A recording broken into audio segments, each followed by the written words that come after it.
روشنی کے سفر کے نئے ولاگ میں آپ اپنے میزبان آفتاب احمد خانزادہ کے ساتھ ہیں۔ سب سے پہلے میری آپ سے درخواست ہے کہ میرے اس چینل کو سبسکرائب کریں اور ویڈیو پسند آئے تو شیئر ضرور کریں۔ قدیم ایتھنز کے عظیم فلاسفر تھیلس کہتا ہے کہ سب سے مشکل کام خود کو جاننا ہے، جبکہ ڈیکارٹ کہتا تھا کہ انسانی عقل تمام حقیقتوں کو جاننے کا واحد ذریعہ ہے۔ اس کا مشہور قول ہے، میں سوچتا ہوں اس لیے میں ہوں۔ اس بات کی تصدیق کرتا ہے کہ سوچنا ہی وجود کی تصدیق کرتا ہے۔ اس کے نزدیک محض عقلی دلیلیں ہی ہمیں حقیقی علم تک پہنچا سکتی ہیں۔ عقل ہمیشہ سوچنے سے آتی ہے اور سوچنے سے پختگی۔ عقل کو تین طاقتور حرکیات کے درمیان انتخاب یا الگ تھلگ کرنے کے نظم و ضبط سے انکار کے ذریعے پہچانا جاتا ہے، جو انسانی شناخت کو تشکیل دیتے ہیں۔ نمبر 1 کیا ہو چکا ہے، اب کیا ہو رہا ہے اور کیا ہونے والا ہے۔ آئیں ہم ان تینوں چیزوں میں اپنے آپ کو تلاش کرتے ہیں۔ نمبر 1 کیا ہو چکا ہے۔ جب پاکستان وجود میں آ گیا تو دیکھنے میں یہ آیا کہ عام لوگ لٹے پٹے ٹرینوں کے ذریعے یہاں تک پہنچے، جبکہ ملک کے بر صغیر کے وہ جاگیردار جنہیں مخبری کے انعام کے طور پر انگریزوں نے جائیدادیں دی تھی، وہ اپنے جائیداد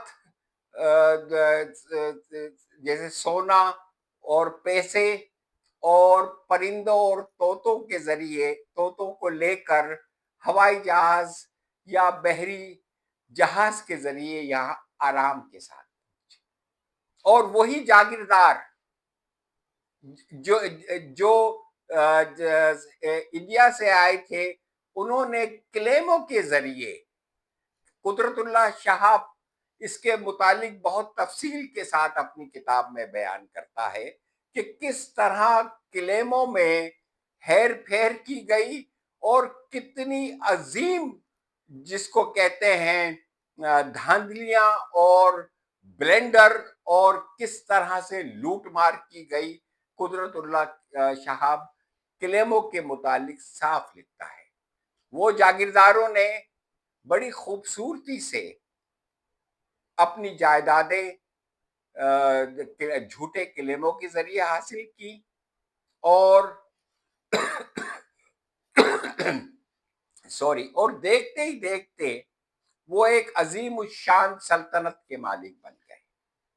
ظاہری سی بات ہے، ان کے پاس پیسہ بھی تھا، ان کے پاس جائیدادیں بھی تھی، اور پھر انہوں نے اپنی جائیدادوں میں نہ تعلیم کو فروغ ہونے دیا، نہ روڈ بننے دیے، اور نہ ہی ذرائع ابلاغ کو اپنے گاؤں تک پہنچنے دیا۔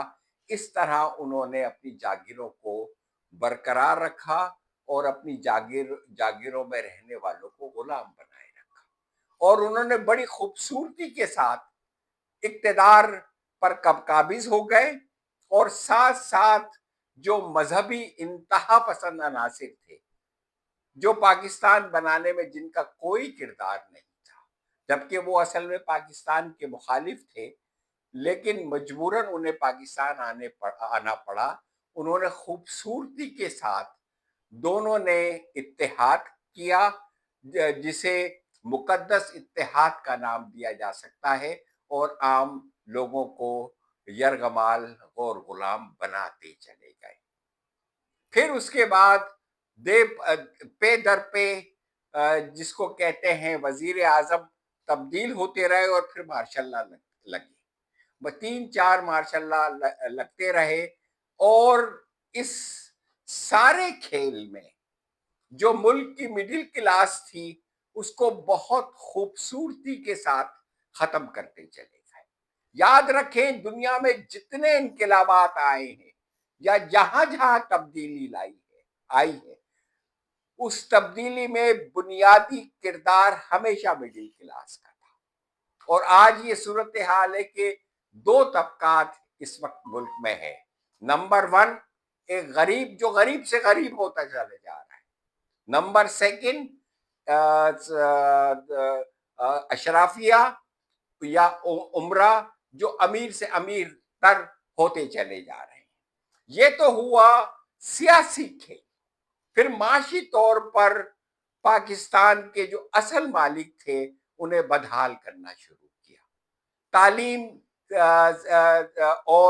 اور جو دیگر چیزیں تھیں معاشی طور پہ ان میں بدحالی اور تباہی لانا شروع کی، اور بالآخر وہ معاشی اور تعلیمی حساب سے بالکل تباہ برباد ہو گئے۔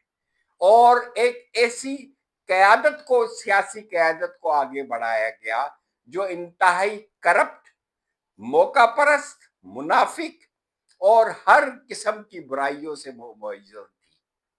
پھر اس کے بعد آج یہ صورتحال کر دی گئی کہ الیکشن لڑنا عام لوگوں کے بس کی بات نہیں رہی، اس لیے کہ یہ بات کروڑوں اور اربوں تک جا پہنچی ہے۔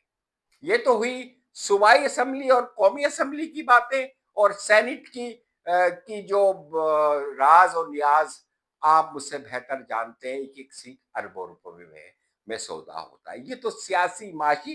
دوسری طرف آپ کو اور مجھے اس ملک کے اصل مالکوں کو مذہبی انتہا پسندوں کے ہاتھوں بالکل جس کو کہتے ہیں غلام بنا دیا گیا، اور اس طرح بے بس کیا گیا کہ مذہبی انتہا پسندی پوری ملک کو اپنی لپیٹ میں لے لیا، اور اس کے آگے سب کے سب بے بس ہے۔ یہ کھیل بھی بڑی خوبصورتی سے کھیلا گیا۔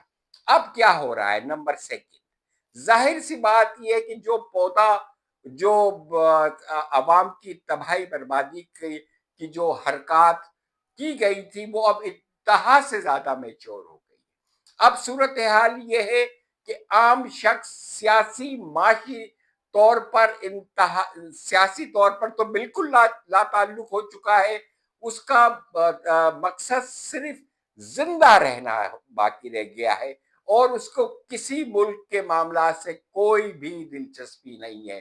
مڈل کلاس نام کی کوئی چیز اس ملک میں وجود نہیں رکھتی۔ تیسرا نمبر ون کیا ہونے والا ہے؟ آپ دیکھ رہے چاروں طرف سے آگ پھیل رہی ہے۔ ہمارے جو پڑوسی ہیں ان سے ہمارے تعلقات بگڑتے جا رہے ہیں۔ ہم ایک ایسے انٹرنیشنل کھیل میں پھنس چکے ہیں یا دھس چکے ہیں جغرافیکل اپنی پوزیشن کی وجہ سے، کہ ہم سب کے سب ایک انتہائی خوفناک صورتحال سے دوچار ہو گئے۔ اب صورتحال یہ ہے کہ ایک طرف ملک کی اشرافیہ ہے جو چند ہزار پر مشتمل ہے، جو عیاشی کر رہی ہے، کرپشن کر رہی ہے، لوٹ مار کر رہی ہے۔ دوسری طرف ایک ملک کے اصل مالک 25 کروڑ عوام ہے جو سیاسی طور پر انتہا سے زیادہ بے بس ہیں، معاشی طور پر بے بس ہیں، اور انہیں کسی قسم کی نہ سیاسی آزادی حاصل ہے، نہ معاشی آزادی حاصل ہے، نہ ہی اور قسم کی آزادی حاصل ہے۔ اور ظاہر سی بات ہے سب کے سب وہ اپنی جس کو کہتے ہیں زندگی بچانے کے اس میں کے تگدوں میں مصروف ہے۔ اب آپ بہت زیادہ ذہین ہیں، بہت زیادہ سمجھدار ہیں۔ اب آپ خود سمجھ سکتے ہیں کہ اگر کسی ریاست میں اس قسم کے حالات ہو جائیں تو پھر اس ریاست کا اور لوگوں کا کیا انجام ہوتا ہے۔ مجھے کہنے کی کوئی ضرورت نہیں۔ خدا